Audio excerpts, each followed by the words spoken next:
Donc, Bessiata Dishmaya, on est Masechet Nedarim, Daf, même, page 40. On est à la 15e ligne. Rava, Yoma, Kadma'a, etc. Ouais. Donc, juste pour nous remettre dans le sujet, on parle de Bikur Cholim, de la mitzvah de Bikur Cholim, celui qui veut visiter les malades. On a vu que celui qui va visiter les malades, il lui rajoute de la vie, et celui qui ne va pas visiter les malades, entre guillemets, il le condamne, ouais. Entre guillemets. Donc, Rava, comment Rava il faisait, c'était quoi ça itnagout, son comportement quand il était malade? Yoma Kadma'a de Khalish, le premier jour où il était faible, il est tombé malade, à Marléon, il disait aux gens de sa maison, Lo Tigalou le Inish, ne dites à personne que je suis malade. De l'eau litra mazala, pour pas que mon mazal il devienne mauvais, il soit plus mauvais. Quel rapport? Je ne sais pas.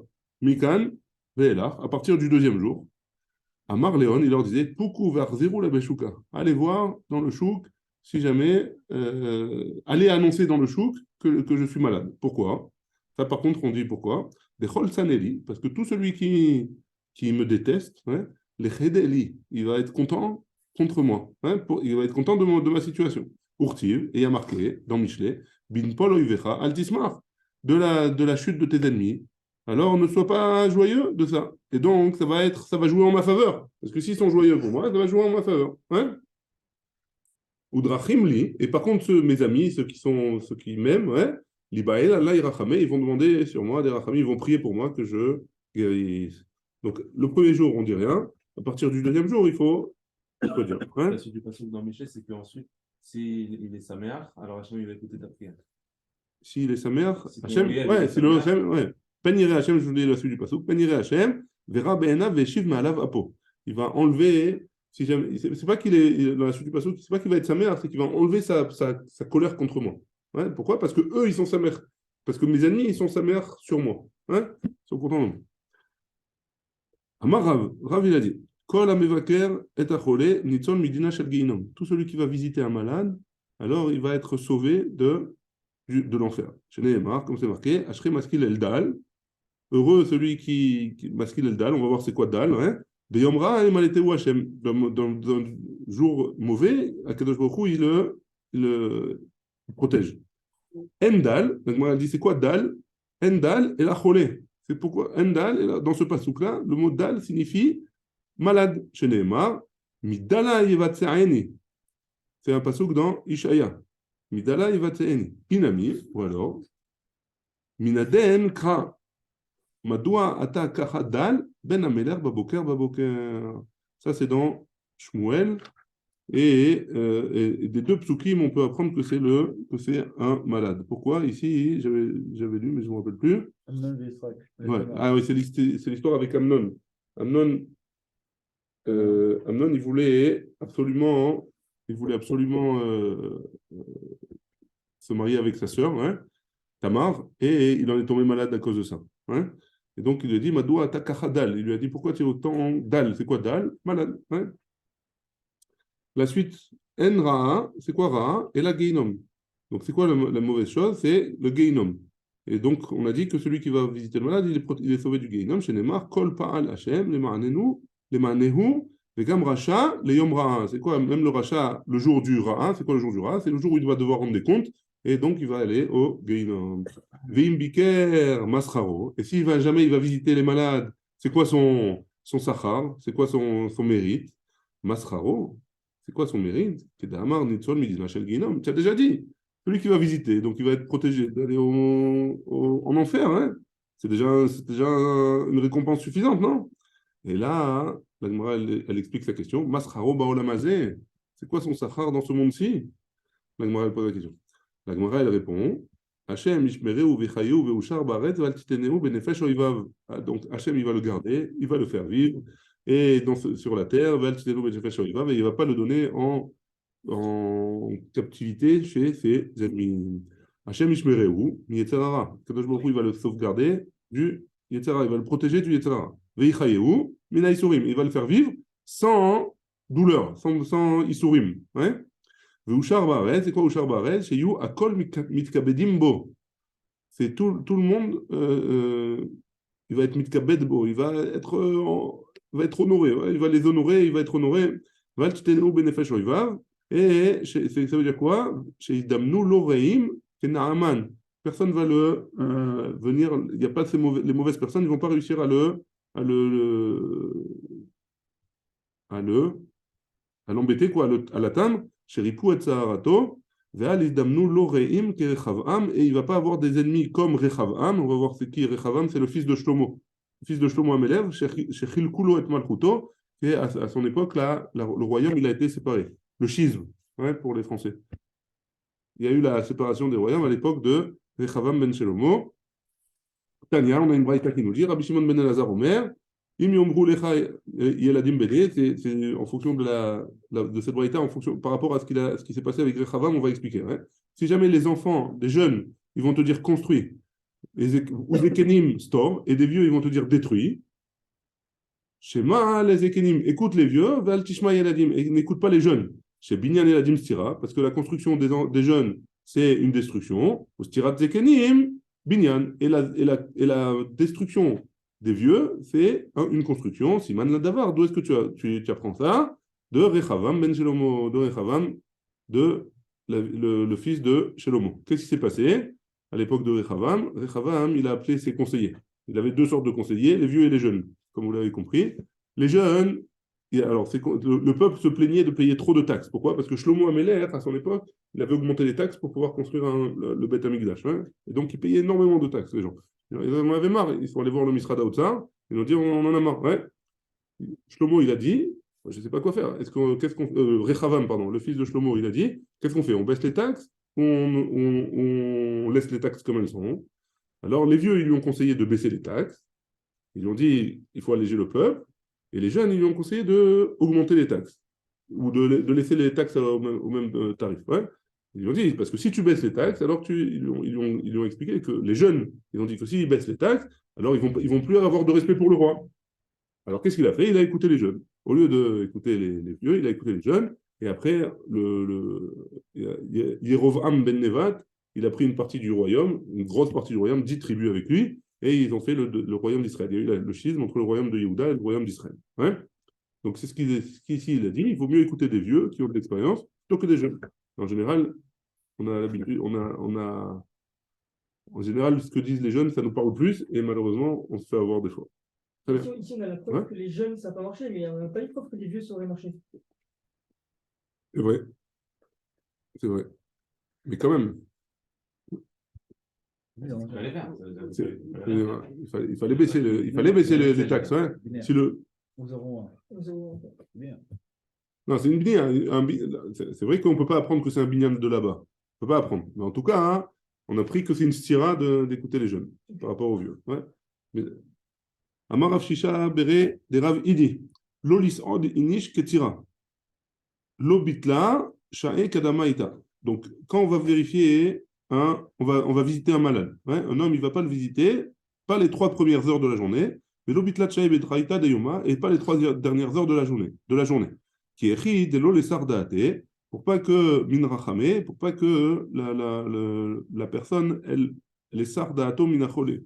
Qu'elle va arrêter de prier pour le malade. Pourquoi? Parce que les 3 premières heures de la journée, en général, le malade, il se sent bien, il y a chassid, ouais.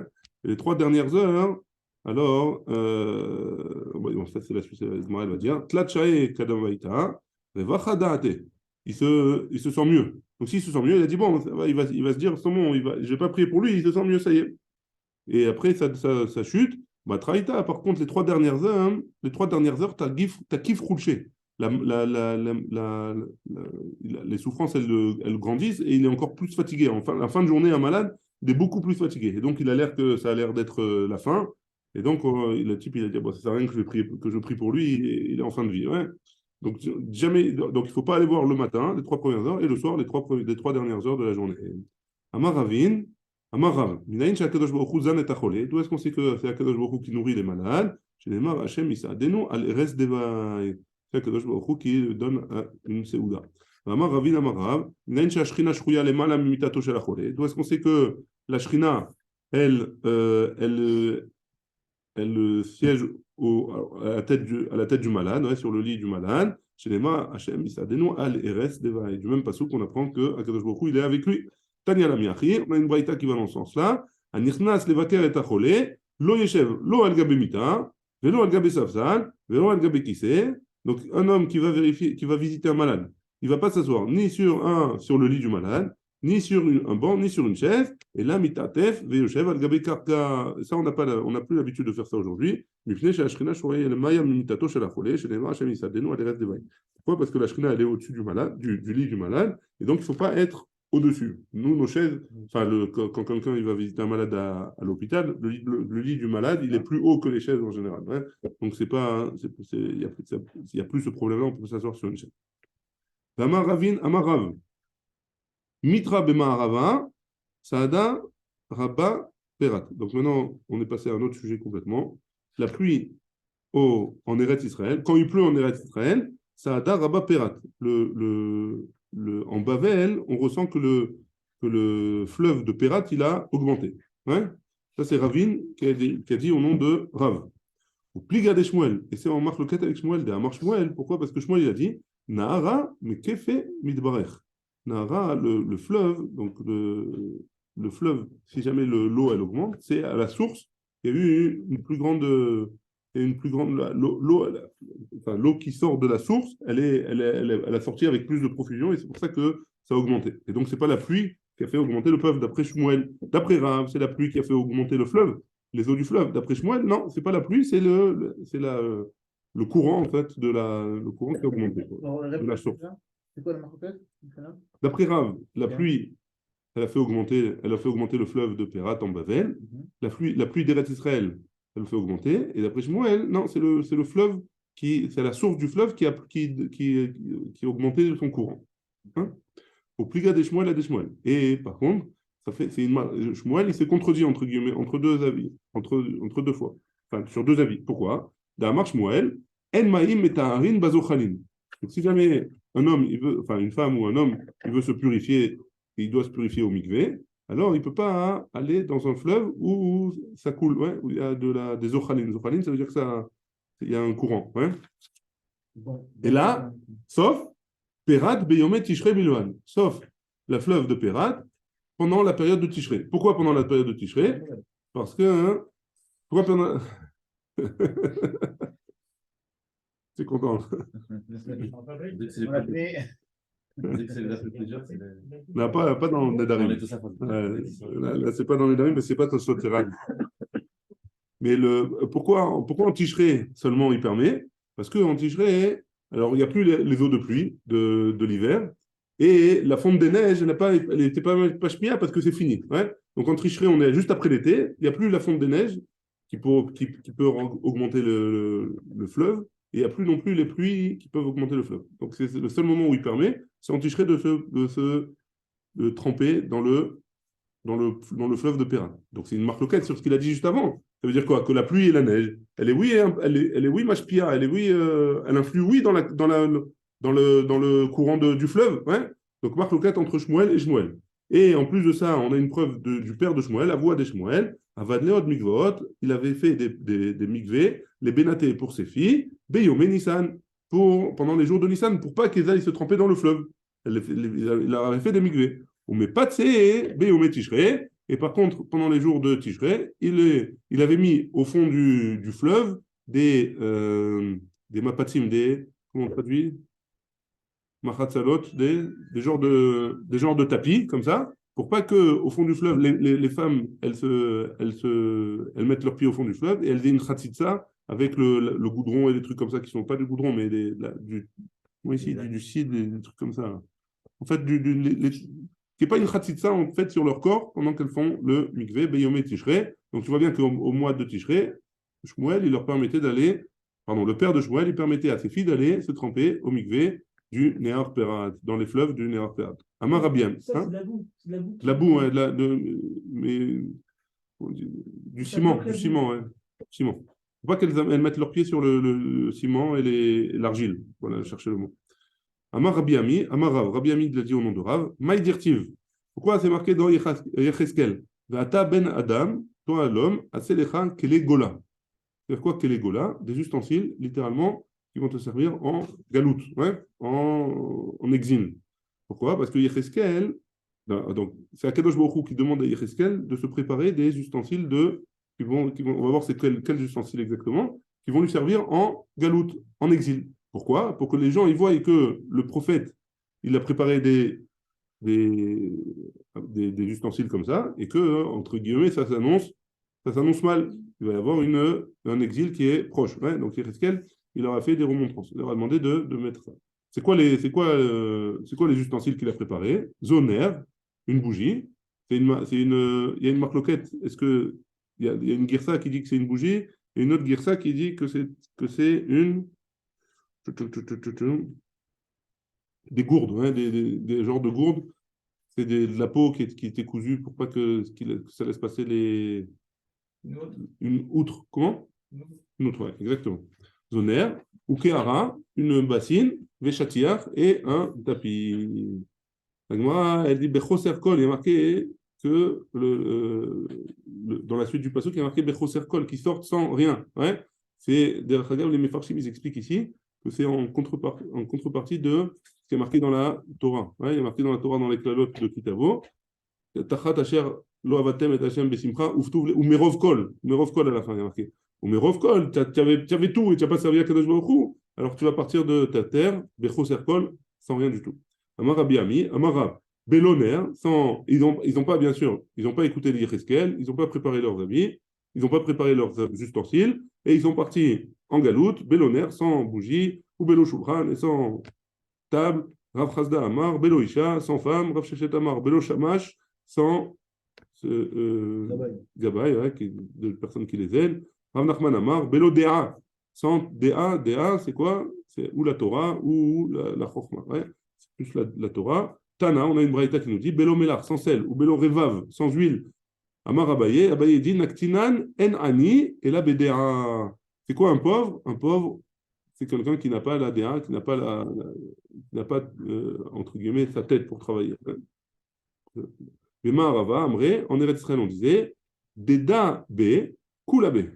Il y avait un dicton en Eretz Israël qui disait comme ça Deda B, si jamais il a de la DA, si jamais il a du Da'at, ouais, de la Chokhmah, de l'intelligence, il a tout. Ouais.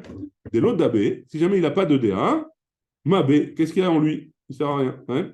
Dakane, si jamais un autre dicton comme ça qui dit Dakane, s'il a acquéri de la DA, de la Da'at, ouais, Machaser, qu'est-ce qui lui manque?